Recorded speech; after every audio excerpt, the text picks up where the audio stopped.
চট্টগ্রামের কালুরঘাট বেতারকেন্দ্র থেকে শহীদ রাষ্ট্রপতি জিয়াউর রহমান স্বাধীনতার ঘোষণা দিলেন। সেনাবাহিনী নামলো, বিডিআর নামলো, পুলিশ নামলো এবং বাংলার দামাল ছেলেরা মুক্তিযুদ্ধে অংশগ্রহণ করলো। বিরোধী এরশাদ বিরোধী আন্দোলন দেখেছেন, আপনারা দেখেছেন জিয়া পরিবার সবচেয়ে দুর্যোগে, দুর্বিপাকে, দুঃসময়ে জনগণের পাশে ছিল। বিএনপি জনগণের পাশে ছিল।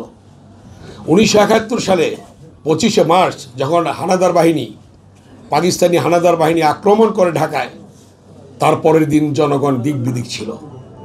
কি হলো? চট্টগ্রামের কালুরঘাট বেতারকেন্দ্র থেকে শহীদ রাষ্ট্রপতি জিয়াউর রহমান স্বাধীনতার ঘোষণা দিলেন। সেনাবাহিনী নামলো, বিডিআর নামলো, পুলিশ নামলো এবং বাংলার দামাল ছেলেরা মুক্তিযুদ্ধে অংশগ্রহণ করলো। দেশ স্বাধীন হলো লক্ষ লক্ষ শহীদের রক্তের বিনিময়ে, মা বোনদের ইজ্জতের বিনিময়ে। জিয়া পরিবার থেকে নেতৃত্ব দিল জিয়াউর রহমান।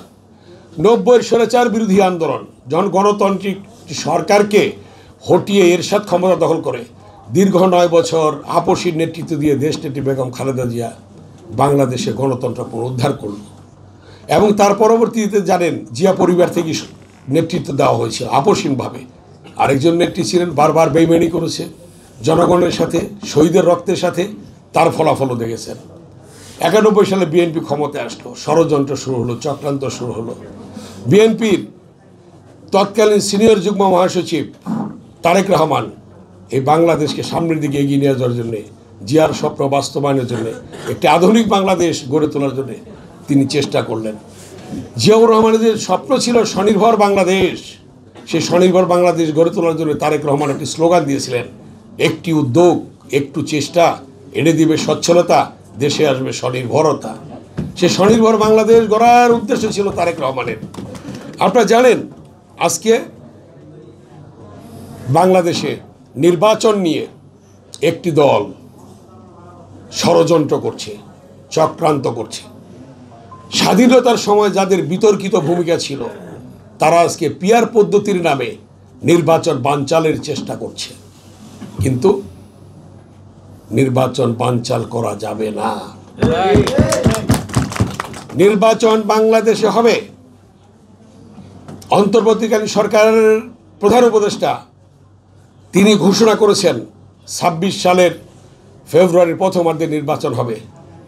এই নির্বাচন ইনশাল্লাহ হবে এবং এই নির্বাচনে বাংলাদেশে এসে বিএনপির ভারপ্রাপ্ত চেয়ারম্যান তারেক রহমান এই নির্বাচনে অংশগ্রহণ করবেন এবং নির্বাচনের প্রচারণায় তিনি থাকবেন বাংলাদেশে ইনশাআল্লাহ। আপনারা দেখবেন যে তারেক রহমান যে কথাগুলি বলেছিল সেই কথাগুলি সত্য হয়েছিল। যেমন দুই একটা এক্সাম্পল দেব আমি।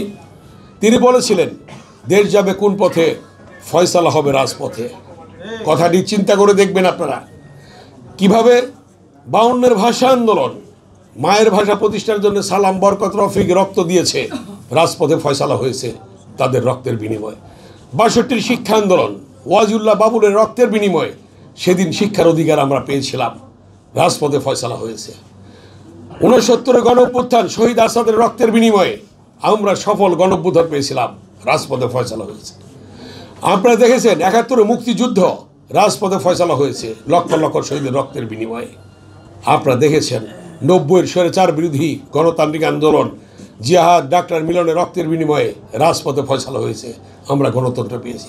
24-এ তারেক রহমান যে কথাটি বলেছিলেন যে এক দফার আন্দোলন, তার মুখ দিয়ে যে প্রতিধ্বনি হয়েছিল যে বিনা ভোটের এমপিরা যারা পার্লামেন্টে বসে আছে তাদেরকে জনগণ পার্লামেন্ট থেকে বের করে নিয়ে আসবে, হয়েছে সেটা।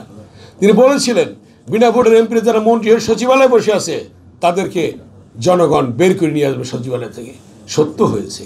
তারপরে যদি বিনা ভোটের সরকার ফ্যাসিস্ট খুনি শেখ হাসিনা পদত্যাগ না করে গণভবন থেকে জনগণ তাকে বের করে